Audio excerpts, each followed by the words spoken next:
Assalamualaikum warahmatullahi wabarakatuh. Ada salah seorang sahabat perempuan di zaman Nabi Shallallahu Alaihi Wasallam, yaitu bernama Ummu Umaroh. Sebelum Islam lahir, orang-orang Yahudi di Yasrib, Madinah sudah menunggu-nunggu kedatangan Rasulullah Shallallahu Alaihi Wasallam. Mereka mengancam akan menghancur leburkan orang-orang Madinah bila tiba saatnya, dan mereka akan bekerja sama dengan Rasulullah Shallallahu Alaihi Wasallam. Ancaman seperti itu menggugah hati orang-orang Madinah tatkala mendengar nama Muhammad yang menggemparkan dunia dan menarik perhatian orang-orang terkemuka, serta gerak dakwahnya tidak dapat dibendung. Mereka yakin bahwa itulah Rasulullah yang disebut-sebut oleh orang Yahudi. Oleh karena itu, setelah sampai dakwahnya ke Madinah, sebagian orang Madinah diam-diam menemui Rasulullah di Makkah. Mereka mengadakan bai'ah, mengikat janji akan sehidup semati dengan Rasulullah Shallallahu Alaihi Wasallam, mempertahankan, mengamankan, dan mengamalkan agama Islam. Perjanjian itu dinamakan Bai'ah Aqobah yang pertama. Sedangkan Bai'ah Aqobah yang kedua, yang disebut juga Al-Kubro, yaitu yang terbesar. Dalam rombongan orang Madinah yang turut berbai'ah ada dua orang perempuan, yaitu Ummu Umaroh dan saudaranya. Mereka adalah perempuan pertama yang berbai'ah kepada Rasulullah Shallallahu Alaihi Wasallam. Ummu Umaroh adalah seorang perempuan yang besar jiwanya, tinggi cita-citanya, memiliki keinginan yang kuat, dengan rencana yang tidak tergesa-gesa, tertib, dan terinci. Untuk mencapai apa yang dicita-citakan oleh umat dan negara, perempuan tidak boleh diam, menyerahkan segala urusannya kepada laki-laki, dan tidak boleh ketinggalan sekalipun caranya berbeda, asal tujuannya sama. Masing-masing harus menjadi pelengkap bagi kekurangan yang lain. Ummu Umaroh berkata, "Saya tidak melihat segala sesuatu kecuali hanya untuk laki-laki. Saya tidak melihat perempuan disebut-sebut." Sehubung dengan itu, turunlah ayat Al-Quran yang menerangkan bahwa orang Islam itu laki-laki dan perempuan. Bila hendak menjadi hamba Allah, maka terlebih dahulu harus mempunyai kesanggupan untuk taat, yaitu Islam. Rela diatur oleh hukum Allah. Orang yang sudah Islam hendaklah berhati-hati agar sampai jangan terpengaruh dan terjerumus kepada hal-hal yang bersifat tahayul dan khurafat. Iman harus direalisasikan dalam bentuk amal soleh dan kepatuhan, yaitu tekun dalam beribadah. Ketekunan dalam beribadah akan membuahkan akhlak yang tinggi, yakni jujur, sabar, ikhlas, khusyuk dalam melakukan sesuatu, murah hati, dan mampu menahan diri dari berbagai kemungkaran. Dari orang-orang yang berakhlak seperti inilah akan lahir generasi muda pelanjut Rasulullah SAW, penyambung garis perjuangan Nabi, karena setiap amal yang lahir dari keturunan orang-orang yang soleh akan selalu zikir dan bersyukur kepada Allah Subhanahu wa Ta'ala. Dan bagi orang seperti itulah telah disediakan oleh Allah ampunan dan ganjaran yang besar. Dalam Al-Quran diterangkan sebagai berikut. Sesungguhnya laki-laki dan perempuan yang muslim, laki-laki dan perempuan yang mukmin, laki-laki dan perempuan yang tetap dalam ketaatannya, laki-laki dan perempuan yang benar, laki-laki dan perempuan yang sabar, laki-laki dan perempuan yang khusyuk, laki-laki dan perempuan yang berpuasa, laki-laki dan perempuan yang memelihara kehormatannya, laki-laki dan perempuan yang banyak menyebut nama Allah. Allah telah menyediakan untuk mereka ampunan dan pahala yang besar. Surah Al-Ahzab ayat 35. Dalam ayat di atas, laki-laki dan perempuan tidak dibeda-bedakan, sekalipun dalam beberapa hal ada perbedaan.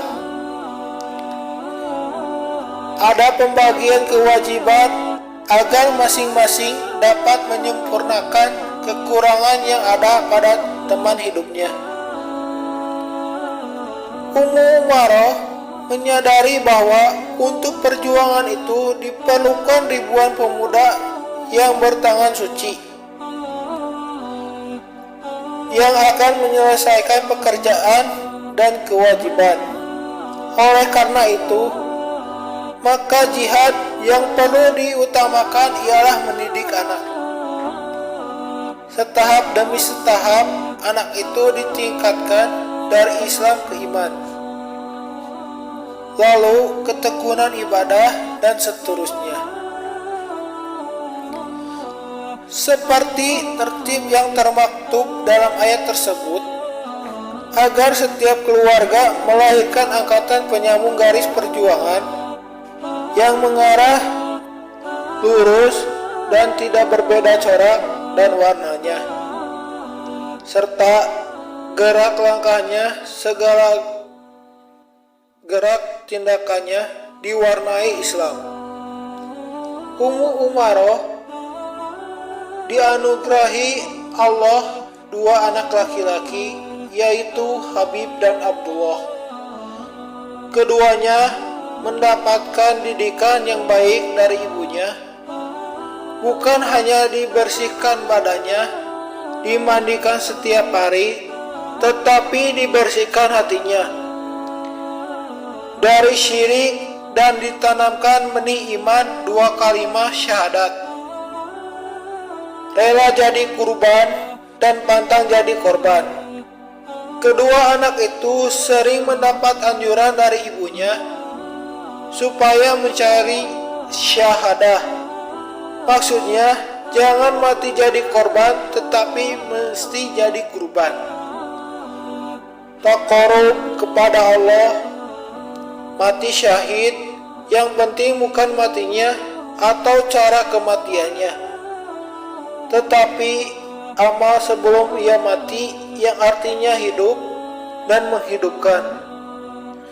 Habib diutus untuk datang kepada Musailamah yang mendakwakan dirinya sebagai nabi. Pada saat yang sangat gawat, ternyata iman Habib sangat kuat membajak. Tatkala ditangkap lawan dan diiris-iris badannya, dipaksa supaya membenarkan atau mengatakan dengan lidahnya bahwa Musailamah itu nabi. Ia rela menjadi kurban daripada menjadi korban.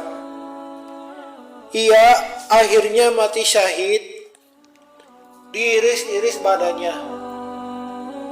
Musailamah memotong-motong anggota tubuh Habib satu persatu hingga ia mati syahid. Akan tetapi yang batil tidak akan kekal. Akhirnya Musailamah pun mati jadi korban kedurhakaannya, dibunuh oleh Wasi dan Abdullah saudara Habib. Dalam peristiwa itu, Abdullah tidak mendapatkan syahadah. Ia baru diberi anugerah mati syahid dalam peperangan Al-Hura pada tahun 63 Hijriah. Adapun Ummu Umaroh dalam perang Yamamah, ia terpaksa harus mempertahankan diri dari serangan musuh yang menyerbu. Sekalipun mendapatkan tugas bukan untuk bertempur, tetapi memelihara yang sakit dan luka. Pada peristiwa itu, ia kehilangan tangan dan tubuhnya terkena luka 12 tusukan sehingga banyak mengeluarkan darah. Akan tetapi Tuhan tidak menakdirkan dia mati syahid di tengah medan perang. Keluarga Ummu Umaroh hidupnya selangkah dan searah dengan suaminya Zaid dan dengan kedua anaknya. Semuanya tidak pernah ketinggalan dalam hal-hal yang diperlukan oleh Islam. Di samping mengurus rumah tangga, Ummu Umaroh sempat mendidik anak-anak. Itu semua adalah praktik-praktik yang sesuai dengan ajaran agama Islam dan tertib dengan ayat yang diturunkan oleh Allah Subhanahu wa Ta'ala. Di antara asbabun nuzulnya ialah ucapan Ummu Umaroh sendiri yang mengharapkan agar perempuan diikut sertakan dalam segala lapangan ibadah dengan pembagian pekerjaan yang sesuai dengan sifat dan kemampuan masing-masing. Kesimpulan bahwa kita harus menjadi kurban daripada menjadi korban, dan perbanyaklah kurban, kurangi korban. Demikian kesimpulan dari saya. Semoga menjadi ilmu khususnya bagi saya dan umumnya bagi yang mendengarkan. Mohon maaf apabila ada kekurangan. Kalau salah, datangnya dari saya. Kalau benar, datangnya dari Allah Subhanahu wa Ta'ala. Ditutup dengan doa, Rabbana atina fid dunya hasanah wa fil akhirati hasanah wa qina adzabannar. Wassalamualaikum warahmatullahi